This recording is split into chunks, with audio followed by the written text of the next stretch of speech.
Radio Claret América presenta Sediento de ti, la palabra, fuente de vida, con el sacerdote misionero claretiano Tony Díaz. Reflexiones diarias del Evangelio. Aquí iniciamos.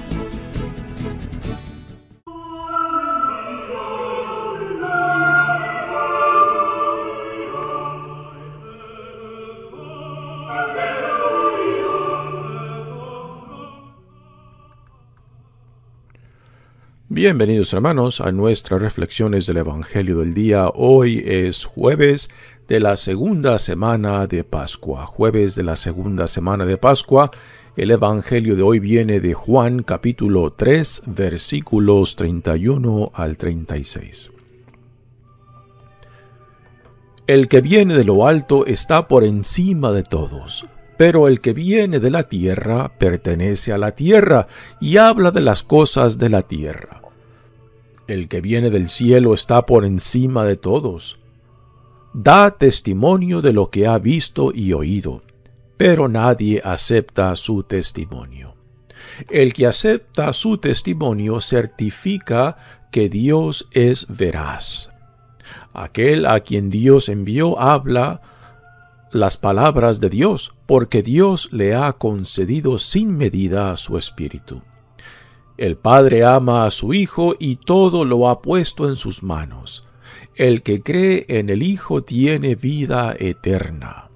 Pero el que es rebelde al Hijo no verá la vida, porque la cólera divina perdura en contra de él. Palabra del Señor. Muy bien, demos comienzo a nuestra reflexión de este Evangelio que es muy interesante. Viene siendo el último testimonio que Juan el Bautista da acerca de Jesús. Y este testimonio empieza en el versículo 22 de este capítulo 3, de donde sale el Evangelio que acaban de escuchar. Y es interesante cómo surge este testimonio de Juan el Bautista. Jesús ha salido de Jerusalén y se va hacia la región suroeste del lago de Tiberíades o de Galilea, donde se encuentra también Juan el Bautista bautizando. Y también en estos versos previos a este evangelio se nos dice de que Jesús también está bautizando, pero después más adelante en el capítulo 4 versículo 2 de este evangelio de Juan se nos dice que no era Jesús quien bautizaba, sino sus discípulos. Así que es un detalle muy interesante. Varias preguntas resaltan, ¿no? ¿Por qué después de que Juan el Bautista identificó a Jesús como el Mesías, el que tenía que venir, por qué él sigue bautizando, ¿no? ¿Por qué él sigue su ministerio? ¿Por qué no paró ya después de que identificó a Jesús, ¿no? Y es interesante de que hasta antes de que Juan el Bautista sea arrestado, pues la actividad de Jesús y la de Juan el Bautista como que corren paralelas, ¿no? Y tanto Juan el Bautista como Jesús tienen sus propios discípulos. Y es aquí donde entra el porqué de este diálogo o testimonio de Juan el Bautista sobre Jesús. Los discípulos de Juan vienen y le dicen a Juan: oye, aquel que tú bautizaste, aquel de quien tú dijiste de que era el que tenía que venir, ahora él está bautizando a gente como nosotros y la mayoría de la gente van detrás de él. ¿Qué pasa, no? Y entonces Juan escucha esta protesta de sus discípulos en torno a Jesús, como que quieren defender a Juan el Bautista, ¿no? En contra de lo que Jesús está haciendo. Como que sienten celos, ¿no? Y Juan el Bautista les pone un alto, ¿no? Y los corrige.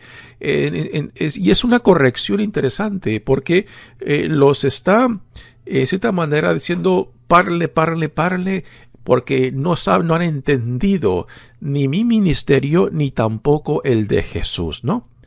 Lo cual nos debe de recordar también otra escena muy interesante cuando Jesús rumbo a Jerusalén en el Evangelio de Lucas, cuando pasan por territorio de los samaritanos y no son bien recibidos. Los dos hermanos de Juan y Santiago, que Marcos les da el apodo de Boanerges o hijos del trueno, le dicen a Jesús: oye Jesús, mira qué mal te están tratando esta gente, estos samaritanos. ¿Quieres que le pidamos a Dios que mande fuego del cielo para que los consuma? Pues igualmente en esa intervención de celos o de pasión de estos dos hermanos, Juan y Santiago, Jesús los para y los reprende y simplemente los calla, ¿no? Y esto nos debe de dar, nos debe de parar y cuestionarnos a nosotros, ¿no? Si estos discípulos, tanto de Juan como de Jesús, no entendieron claramente, ni los discípulos de Juan a Juan el Bautista, ni los discípulos de Jesús a Jesús mismo, ¿qué nos hace pensar hoy en día que nosotros entendemos claramente a Jesús? Yo creo que es una pregunta muy, muy interesante que nos debe de llevar ¿a qué? A una actitud de humildad, ¿no? A no pretender que ya tenemos a Jesús en el bolsillo, que ya lo entendemos completamente, ¿no? Porque cuando hemos llegado a esto ya hemos, en cierta manera, perdido de vista a Jesús, el de los evangelios, y nos hemos creado a un Jesús a nuestra medida, ¿no? Así que es muy interesante cómo Juan el Bautista corrige a sus propios discípulos que no entienden ni a él ni a Jesús. Así como Jesús también corrige a sus discípulos en diferentes partes de los evangelios, porque no lo entienden a él, no entiendes cómo Jesús se entiende a sí mismo particular en las cuestiones de la pasión, muerte y resurrección de Jesús, ¿no? Porque en tiempos de Jesús y como en tiempos de Juan el Bautista, pues había ya en el aire ciertas expectativas mesiánicas, pero eran expectativas de un Mesías nacionalista, ¿no?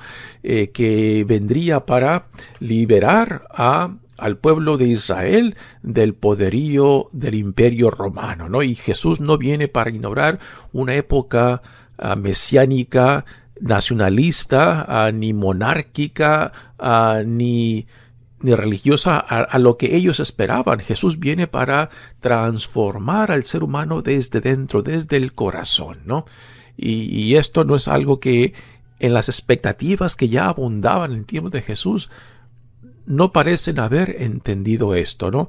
Puesto que es como Jesús se entiende a sí mismo, que Él viene a liberar al hombre en cierta manera de sí mismo, de sus ilusiones, de su oscuridad, para ponerlo como ciudadano del reino que Dios en él está inaugurando, ¿no? Así que es muy interesante. Otro punto muy interesante es de que uno pensaría que después de que Juan el Bautista identificó a Jesús, que él era el que tenía que venir, que todos los discípulos de Juan el Bautista después se irían detrás de Jesús. Y esto no parece que sucedió. Aún hoy en día existe una religión que data, según algunos historiadores, del tercer siglo después de Cristo, aunque otros dicen que es previo al cristianismo, y que lleva el nombre de los mandeos, ¿no? Y estos pues se entienden que un grupo religioso que es parte de las culturas semitas, de donde salen también el pueblo judío, que también hablan el arameo. Hoy en día aún existen gente religiosa que siguen esta religión de los mandeos y que ven al Juan el Bautista como enviado de Dios, pero ahí en sus creencias no entra Jesús, ¿no? Así que es curioso, ¿no? De que aún hoy en día, en cierta manera, existen gente que siguen a Juan el Bautista, llevan el nombre de los mandeos. Hay un grupo aquí en Estados Unidos muy grande de ellos, en el sur de California, donde se establecieron. Varios de ellos salieron de unas comunidades de Irak.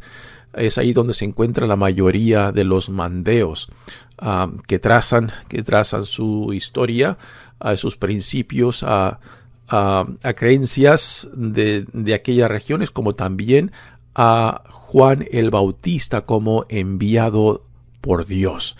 No necesariamente como el Mesías, ¿no? Pero sí como uno de los profetas principales de su tradición. Y hoy en día aún existen gente que ven a Juan el Bautista como tal, ¿no? Así que es curioso, ¿no? De que después de que Juan el Bautista identificó a Jesús como el que tenía que venir, los discípulos de Juan siguieron con ellos y de cierta manera aquí surge en este diálogo, al principio este diálogo surge una cierta rivaldía entre los discípulos de Juan y los discípulos quizás de Jesús, ¿no?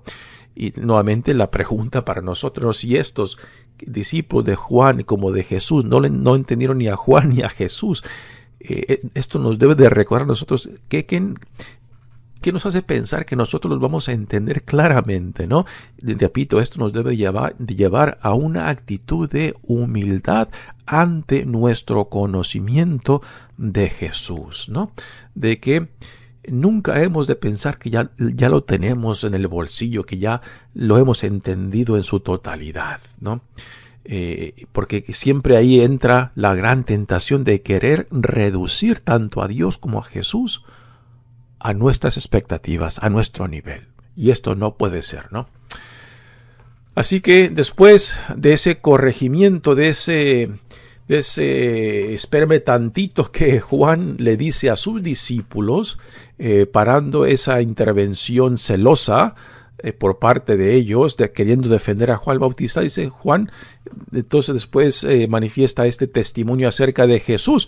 Y el Evangelio de hoy es la segunda parte o tercera parte de este testimonio que de Juan el Bautista da acerca de Jesús. Dice, el que viene de lo alto está por encima de todos, porque el que viene de la tierra pertenece a la tierra y habla de las cosas de la tierra, ¿no? Aquí nos va a introducir cómo Juan el Bautista entiende de que Jesús es el enviado por Dios. ¿Y por qué es el enviado por Dios? Es su palabra, su mensaje, lo que tiene prioridad por encima de él mismo. El que viene del cielo está por encima de todos. Da testimonio de lo que ha visto y oído. Y aquí dice después unas palabras muy difíciles. Dice, pero nadie acepta su testimonio. Así como Juan el Bautista fue rechazado por los líderes de la comunidad judía, pues igualmente Jesús es rechazado, ¿no? Porque están ciegos, porque han reducido sus expectativas del Mesías a lo que ellos querían, a los que ellos deseaban, y no necesariamente a quien Dios les había enviado tanto en Juan el Bautista como en Jesús mismo. Pero nadie acepta su testimonio. Ahora, estas palabras son un poco exageradas porque sí, hay muchos, quizás no tantos como los que se menciona en los evangelios, ¿no?, que sí creyeron en Jesús. Puesto empezando con los discípulos de Jesús, ¿no? Así que estas palabras, pero nadie acepta su testimonio, son un poco exageradas. Después dice, el que acepta su testimonio certifica que Dios es veraz. El que escucha las palabras de Jesús, el que las entiende, el que las asimila y que las pone en práctica, confiesa que lo que Jesús proclama es veraz, es verdadero. Aquel a quien Dios envió habla las palabras de Dios. Y esto no simplemente es un conocimiento intelectual, es una gracia, lo que se lleva a cabo en este encuentro con Dios mismo, ¿no? Es una gracia que Dios mismo nos da de saber entender más allá de nuestra capacidad intelectual o de la razón, algo que es una gracia que nos abre tanto los ojos como el corazón para recibir lo que Dios nos quiere dar en Jesucristo mismo, ¿no? Después dice, el Padre ama a su Hijo y todo lo ha puesto en sus manos. ¿Por qué Juan el Bautista habla de Jesús como el Hijo? Quizás esto nos remonta al bautismo de Jesús mismo, ¿no? Donde Juan, quien bautizó a Jesús, pues él también da testimonio de lo que ocurrió en ese bautismo, que se abrieron los cielos y salió una voz del cielo y dice, este es mi Hijo amado en quien me complazco, ¿no? Quizás a eso hace referencia con estas palabras, el Padre ama a su Hijo, pues esto es lo que se manifestó en el bautismo de Jesús. El que cree en el Hijo tiene vida eterna, pero el que es rebelde al Hijo no verá la vida. Dios no tiene por qué castigarnos, no tiene por qué cerrar las puertas del cielo en nuestras narices. Uno mismo lo hace cuando nos cerramos a lo que Dios en Cristo nos ofrece, ¿no? Ahora, este testimonio, este último testimonio de Juan el Bautista acerca de Jesús debe de llevarnos a hacernos una pregunta. Y nosotros que leemos estas palabras, nosotros que llamamos el nombre de cristiano, ¿cuál es el testimonio que damos de Jesús? ¿No? De cierta manera, Juan el Bautista también es un tipo de modelo del cristiano, ¿no? De que somos llamados a dar un testimonio para que otros también lleguen a Jesús. Y por medio de nuestro testimonio, pues otros lleguen a conocerlo, y al conocerlo, amarlo, y al amarlo, servirlo.